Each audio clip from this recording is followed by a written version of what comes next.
Who doesn't want bigger arms?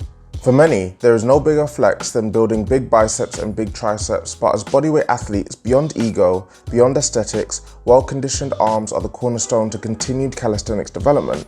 This whole series puts building muscle under the spotlight so that we may identify areas that may fall behind from working to a calisthenics-focused method of training and use 2 or 3 exercises to target any areas we may be weak in.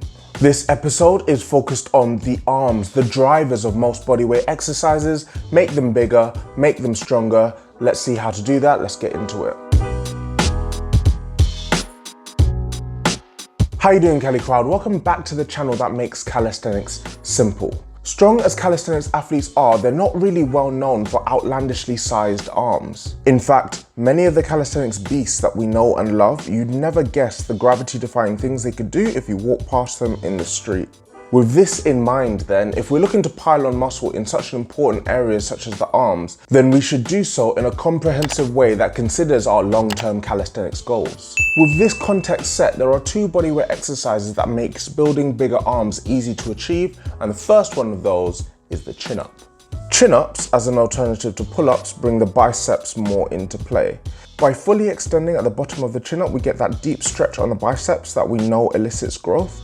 And by getting the elbows far back beyond your body line at the top of the rep, we get the contraction that tells us we're strengthening throughout the range. Quick note here, I highly advise that chin-ups be performed on rings rather than a straight bar, just to give the wrists, elbows and shoulders more freedom to move around naturally. If you find chin-ups too difficult, or your goals dictate that you need to be training with a pull-up grip instead, for example if you're working towards muscle-ups or levers, we can substitute chin-ups for the bodyweight bicep curl, but the principles remain the same.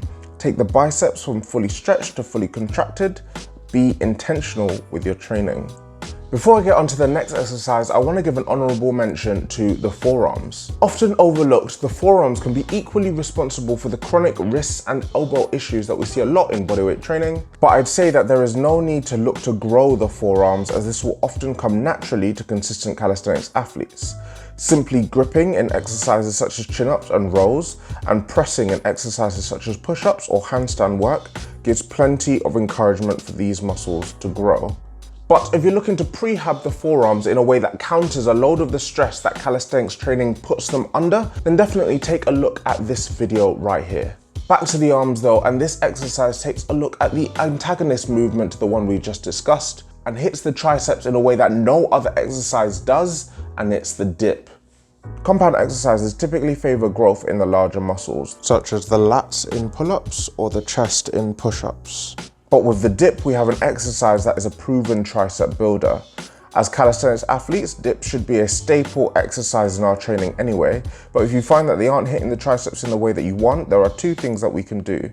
If you find them too difficult and want to reduce the intensity so that you can focus on that mind-muscle connection, then we can utilize a resistance band, loop them under your shins, and this will effectively offset your own body weight. But if you're competent in dips and the exercise just isn't hitting your triceps the way that they used to, then gymnastics rings can be a real asset here. With the turnout at the top of ring dips, we spend a bit more time at the lockout that we just don't get with parallel bars. More to the point, the tension that we have to create on rings to maintain stability is significant and can humble even the best of us. The role the biceps and triceps play in calisthenics athletes, especially to keep our elbows and shoulders healthy, is very important to understand. Our connective tissue just don't have the rich blood supply that our muscles have the luxury of, so they don't recover as quickly. Issues such as tennis and golfer's elbow are insidious and prevalent amongst calisthenics athletes, but the chin-up and dip can serve a secondary role, which is prehabilitation.